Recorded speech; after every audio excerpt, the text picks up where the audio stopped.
Энтэд дарга эрхэм гишүүдээ Улсын их хурлын гишүүн Номин Чимэг нарын 78 гишүүн 2025 оны 9-р сарын 19-ны өдөр өргөн мэдүүлсэн тамхины хяналтын тухай хуульд нэмэлт өөрчлөлт оруулах тухай хуулийн төсөл болон хамт өргөн мэдүүлсэн хууль тогтоолын төслийн хилцэг хэсэг асуудлыг Улсын их хурл 2025 оны 27-ны өдрийн чуулганы нэгдсэн хуралдаанаар хэлэлцэж анхны хэлэлцүүлэлт бэлдүүлэхээр хүний хөгжил нийгмийн бодлогын байнгын хороонд шилжүүлсэн.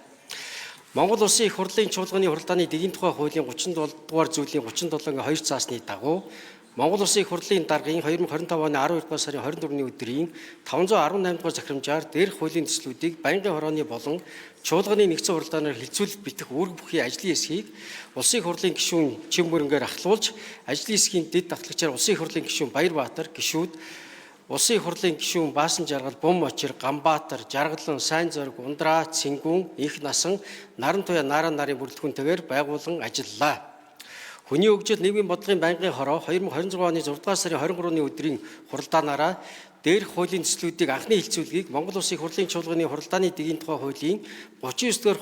зүйл заасны дагуу явуулсан талаар дараах санал дүгнэлтийг танилцуулж байна.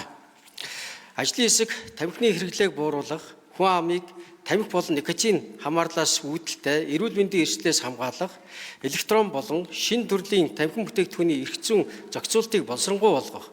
хүүхэд, өсвөр үе, залуучуудыг тамхины хор хөнөөлөөс урьдчилан сэргийлэх, тамхинаас гарах эрүүл мэндийн тусламж үйлчилгээг дэмжих, тамхины хяналтын тогтолцоо, хяналт, хариуцлагын механизмыг боловсронгуй болгох, олон улсын гэрээ, судалгаа, дэлхийн эрүүл мэндийн байгууллагын зөвлөмжид нийцсэн эрх зүйн орчныг бүрдүүлэхэд чиглэсэн өөрчлөлтүүдийг хуулийн төсөлд тусгах дараах зарчмын зөрүүтэй саналыг боловсруулсан. Үүнд 1. Тамхин бүтээгдэхүүний талаарх нэр томьёо ойлголтыг боловсронгуй болгож электрон тамхи, халаадаг тамхи, усан тамхи болон никотин агуулсан шинэ төрлийн бүтээгдэхүүнийг тамхин бүтээгдэхүүний ангилалд хамруулж хууль хэрэглээний нэгдмэл байдлыг хангах. 2. Тамхин бүтээгдэхүүнд ноогдох никотины хувь хэмжээ болон зурагт анхааруулгыг стандартын техникийн зохицуулалтад нийцүүлэн түүнийг баримтлахаар тусгах. 3. Тамхины хяналтыг хэрэгжүүлэх талаар төрийн байгууллагын үүргийг зохицуулалтыг холбогдох хуульд нийцүүлж, эрүүл мэндийн асуудал эрхэлсэн төрийн захиргааны төв байгууллагын үүрэгт тамхины хамаарлаас гарах эрүүл мэндийн тусламж үйлчилгээний чанар, хүртээмж, үр нөлөөнд хяналт шинжилгээ, үнэлгээ хийх, тамхины хэрэглээ болон тамхины хяналтын талаар хүн ам чиглэсэн сурвалж сурталчилгаа, эрүүл мэндийн босрлын үйл ажиллагааг зохион байгуулах үүргүүдийг нэмж тусгах. 4. Түүнчлэн тамхины хяналтын тухай хуульд нэмэлт өөрчлөлт оруулах тухай хуулийн төслийн хамт өргөн мэдүүлсэн онцгой албан татврын тухай хуульд нэмэлт өөрчлөлт оруулах тухай хуулийн төслийн талаар цахилгаан халаадаг тамхиг янжуур тамхитай адилтхан нэг төрөлд оруулж татвар ногдуулж байсныг тусдан ангилах, аман дуусах, зажлах зорилттой тамхин бүтээгдэхүүнээс онцгой албан татвар ногдуулахаар тусгах. Дэлхийн эрүүл мэндийн байгууллагын тамхин бүтээгдэхүүний жижиглэнгийн үнийн талаарх зөвлөмжийн дагуу 5 жилийн хооронд үе шаттайгаар нэмэгдэх онцгой албан татврын хэмжээг 60% хүрэхээр тооцох. Тамхин бүтээгдэхүүнд онцгой албан татвар ногдуулахдаа ялгамжтайгаар тогтоох. Никотин агуулгадаагүй тамхи татах төхөөрөмж түүний эд ангид онцгой албан татвар ногдуулахгүйгээр тусгах. 5. Тамхины хяналтын тухай хуульд нэмэлт өөрчлөлт оруулах тухай хуулийн төсөлтөд хамт өргөн мэдүүлсэн импортын гайлын татврын хувь хэмжээг тогтоох тухай.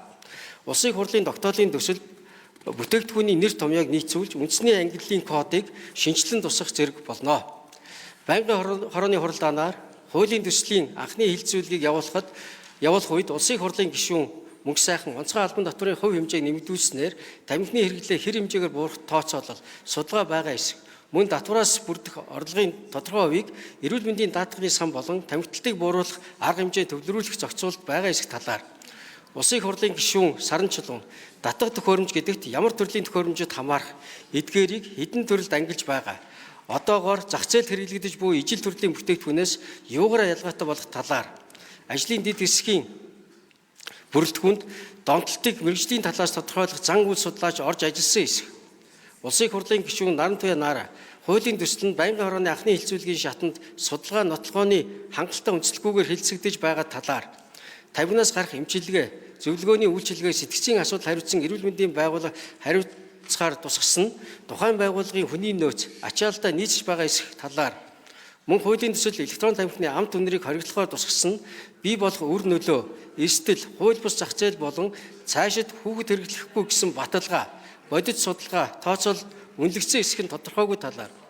Улсын их хурлын гишүүн Ариун Заяа боловсролын хөтөлбөр дамжуулан эрүүл мэндийн хичээлийн хүрээнд тамхины хор уршигыг таниулах, урьдчилан сэргийлэх талаар тусгасан зохицуулалт, мөн сургуулийн орчин тамхины хэрэглээ, худалдааны зөрчил илэрсэн тохиолдолд мэдээлэх, хамтран ажиллах талаар, боловсролын яамны үүргийг тусгасан зохицуултыг ямар шатлалаар хассан талаар, улсын хурлын гишүүн Номин Чимэг,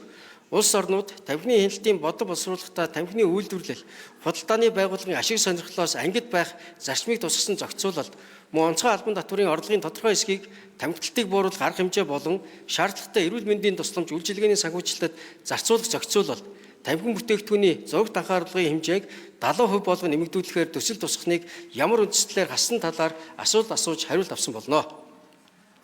Ажлын хэсгээс гаргасан 32 зарчмын зөрүүтэй саналын томьёолоор санал хураалгахад байнгын хорооны гишүүдийн олонхын дэмжсэн бөгөөд улсын хурлын гишүүн Нарантуй Наара, Инх Насан, Батбаатар, Мөнх Сайхан, Ганвиг нарын зарчмын зөрүүтэй 14 санал гаргасныг хуралдаанд оролцсон гишүүдийн олонх дэмжээгүй бол улсын хурлын гишүүний шижирт зарчмын зөрүүтэй 1 санал гаргасныг хуралдаанд оролцсон гишүүдийн олонх дэмжсэн болно.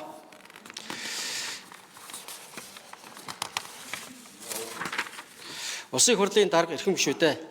тамхины хяналтын тухай хуульд нэмэлт өөрчлөлт оруулах тухай хуулийн төсөл болон хамт өргөн мэдүүлсэн хууль тогтоолын төслүүдийн анхны хилцүүлгийг явуулсан талаар хүний хөгжил нийгмийн бодлогын байнгын хорооны санал дүгнэлт зарчмын зөрүүтэй саналын томьёолыг хилцэн шийдвэрлэж өгөхийг та бүхнээс хүсье. Анхаарал хандуулсанд баярлалаа. За баярлалаа.